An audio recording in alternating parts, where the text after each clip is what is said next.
Olá a todos e boas-vindas a mais uma análise detalhada. Hoje a gente vai mergulhar de cabeça num trabalho fascinante do Dr. Richard Z. Cheng. Em vez de ficar só contando calorias ou focando obsessivamente num nutriente isolado, vamos estruturar a nutrição através de uma lente bem mais ampla, que é a da medicina ortomolecular integrativa.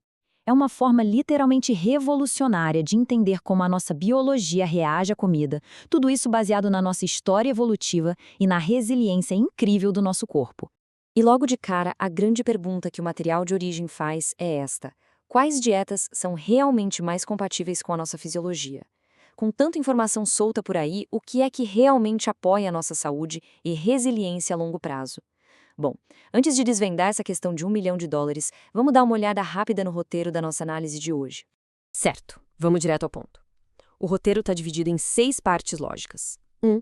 O dilema moderno da nutrição. 2. Feitos para a flexibilidade metabólica.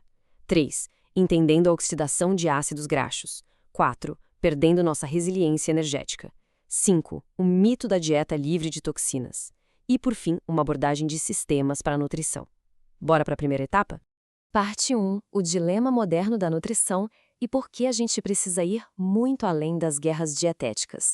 A gente vê uma polarização gigantesca hoje em dia, né? É dieta com baixo teor de gordura, à base de plantas, cetogênica, carnívora, mas tem um problema muito claro no meio de todo esse debate. Apesar de décadas de diretrizes e de muita discussão sobre qual dieta é a superior, os casos de obesidade, diabetes tipo 2, doenças cardiovasculares e câncer continuam subindo absurdamente no mundo todo. Se as brigas atuais estivessem no caminho certo, esses números estariam caindo. Olhando para uma visão de sistemas, a falha não está num único nutriente solto, mas sim na perda drástica da nossa capacidade geral de nos adaptarmos. Parte 2. Feitos para a flexibilidade metabólica e a nossa sobrevivência evolutiva. Para entender o nosso presente, a gente precisa olhar lá para o passado. E aqui entra o nosso verdadeiro superpoder biológico, a flexibilidade metabólica. Historicamente, a nossa espécie simplesmente não tinha comida disponível o tempo todo. Então o corpo evoluiu com essa capacidade incrível de trocar de combustível dinamicamente. Ele conseguia manter uma produção de energia super estável, fosse com glicose sobrando no sangue ou usando apenas as próprias reservas de gordura do corpo. A diferença é brutal quando a gente compara as coisas. As condições ancestrais envolviam ficar sem comer de vez em quando e fazer muito esforço físico. Isso mantinha esse nosso motor flexível rodando, que é uma beleza. Já hoje em dia, as condições modernas nos empurram para uma alimentação contínua, cheia de produtos ultraprocessados, junto com sedentarismo crônico. É exatamente esse descompasso absurdo que começa a quebrar o nosso sistema de energia de dentro para fora. Parte 3. Entendendo a oxidação de ácidos graxos, ou seja, como a gente abastece o corpo. Tem um ponto absolutamente crucial aqui para a gente esclarecer. A palavra oxidação frequentemente soa assustadora pra caramba, lembrando logo de dano celular ou estresse oxidativo. Mas a oxidação de ácidos graxos não tem nada a ver com isso. Na verdade, é um processo natural, normal e totalmente essencial e salvador, onde as nossas mitocôndrias convertem a gordura guardada em energia de verdade. Sem isso, a humanidade nunca teria sobrevivido a invernos longos ou períodos de muita escassez. Na prática, esse motor de duplo combustível entra em ação em 3 passos bem práticos quando os carboidratos caem. Passo 1. A lipólise quebra a gordura que está lá armazenada. Passo 2. Essa gordura vai lá para as mitocôndrias e gera ATP, que é basicamente a moeda de energia do corpo. E o passo 3. O fígado transforma parte disso em cetonas, que são um combustível espetacular para manter o cérebro e os músculos funcionando perfeitamente. Ou seja, usar gordura e produzir cetonas é uma adaptação supernatural da nossa biologia e não uma doença. Parte 4. Perdendo nossa resiliência energética e o famoso descompasso moderno. Mas e aí, o que acontece quando esse sistema milenar super bem ajustado bate de frente com o mundo moderno? A resposta é que a nossa capacidade de trocar de combustível vai sendo triturada aos poucos. Comer o tempo todo e o excesso de carboidratos refinados deixam a insulina cronicamente alta. E isso bloqueia literalmente o acesso do corpo à própria gordura. Junta isso com noites mal dormidas e falta de exercícios e pronto, o metabolismo congela numa marcha só, dependendo totalmente de açúcar o tempo inteiro. E olha que fato curioso.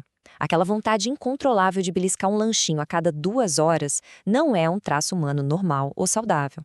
Quando a gente perde a adaptabilidade, torna-se obrigatório comer carboidratos o tempo todo só para não bater aquela exaustão terrível ou aquela confusão mental no meio da tarde. Essa dependência pesada de estar sempre comendo é, na realidade, um sintoma clássico de que o metabolismo sistêmico está falhando. Parte 5. O mito da dieta livre de toxinas, examinando a nossa carga diária. Agora a gente entra numa área que gera bastante polêmica.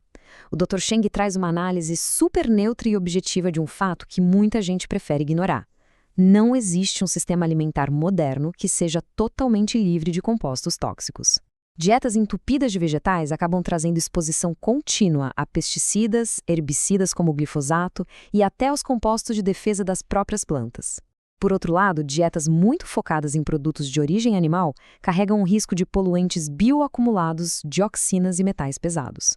O ponto aqui não é apontar o dedo ou escolher um lado na guerra das dietas, mas sim reconhecer de frente que cada caminho tem o seu próprio perfil toxicológico bem distinto. E essa citação mata a charada de um jeito perfeito. Diferentes sistemas dietéticos podem apenas mudar os perfis de exposição toxicológica em vez de eliminar a carga por completo. A grande sacada é que buscar uma pureza utópica é meio ilusório no nosso mundo industrializado. O que as nossas escolhas alimentares fazem é simplesmente mudar a rota por onde a gente é exposto. Isso tira a gente daquela rigidez ideológica e traz a discussão de volta para a realidade biológica, como a gente mitiga esses danos de forma inteligente. Parte 6. Uma abordagem de sistemas para a nutrição, focando em restaurar a resiliência. A parte boa, no fim das contas, é que existem princípios universais fantásticos que emergem e funcionam na clínica, não importa o rótulo que a gente dê para a dieta. Reduzir radicalmente os ultraprocessados, baixar aquela carga gigantesca de açúcar no sangue, comer alimentos com mais densidade de nutrientes e, super importante, respeitar períodos de jejum. Além disso, manter os músculos ativos e fortes é literalmente o pilar absoluto para garantir uma saúde energética a longo prazo. A medicina ortomolecular integrativa bate muito nessa tecla. A nutrição ideal nunca vai ser um modelo de tamanho único. Aquela dieta mágica universal não existe. O que faz maravilhas para um organismo pode ser péssimo para o outro. Tudo tem que ser altamente individualizado, levando em conta a flexibilidade metabólica, a inflamação e a capacidade de adaptação de cada pessoa. É sobre olhar para o indivíduo, não sobre seguir cegamente dogmas e regras gerais. Para encerrar nossa explicação de hoje, fica uma provocação bem profunda para a gente pensar. Sabendo de toda essa genialidade do nosso metabolismo ancestral, será que a epidemia moderna de doenças é só um enorme descompasso entre a comida industrial e a nossa evolução? Talvez a fisiologia humana não esteja fundamentalmente quebrada, mas sim no ambiente totalmente errado. Como a gente está alimentando a nossa biologia milenar hoje em dia? Fica aí essa questão fantástica e o convite para todo mundo explorar a ciência da nutrição por uma lente muito mais ampla e inteligente. Até a próxima!